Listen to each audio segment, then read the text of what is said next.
যে net preparation কোন unit দিয়ে কিভাবে শুরু করা যাবে।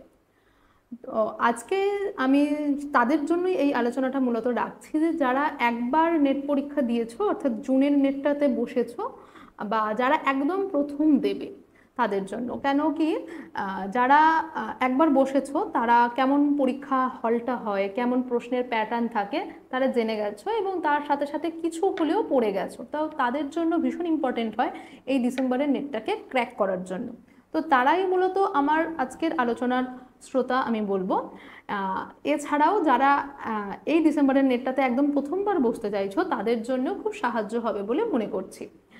তো আজকে যেটা বলবো যে ইউজিসি নেট এক্সামের প্রস্তুতি কিভাবে শুরু করবে, বা কোন ইউনিট দিয়ে শুরু করা উচিত, বা কোন ইউনিট দিয়ে শুরু করলে তোমাদের সুবিধে হবে, কতক্ষণ তার জন্য পড়াশোনা করতে হবে, কিভাবে নিজের ডেইলি রুটিনটাকে সেট করবে, কতক্ষণ পড়বে সেই ডেইলি রুটিন অনুযায়ী, কিভাবে প্রশ্ন তৈরি করবে, এছাড়াও সেই ইউনিট থেকে কোন কোন সাজেশান নেবে, মানে সবটা তো পড়া সম্ভব হয়ে ওঠে না, তো কিভাবে কোন বিষয়গুলোর উপর জোর দেবে, আজকে সবটা নিয়ে থাকছে আজকের আলোচনা।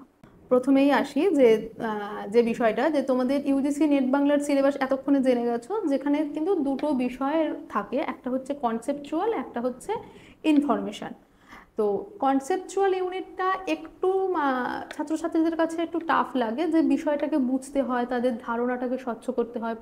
তো তার জন্য এই বিষয়টাকে একদম প্রথমে আমার মনে হয় শুরু করা উচিত না। প্রথমে ইনফরমেটিভ যে বিষয়গুলো রয়েছে, যে গল্প, উপন্যাস, নাটক, এগুলো পড়তে পড়তে তার ভেতর থেকে প্রশ্ন তৈরি করতে করতে যখন আমরা কিছুদিন একটু ধাতস্থ হয়ে যাব, অন্তত দিন 15 মাসখানেক, তারপর আমাদের কনসেপচুয়াল ইউনিটের দিকে এগোনো উচিত। তো আমি এই ভাবনা থেকে, আমার নিজের এই ভাবনা থেকে আমি বলবো যে যে বিষয়টা নিয়ে তোমরা শুরু করবে তোমাদের ইউজিসি নেট প্রিপারেশন, বা যে ইউনিটটা নিয়ে, সেটা হচ্ছে ছোট গল্প।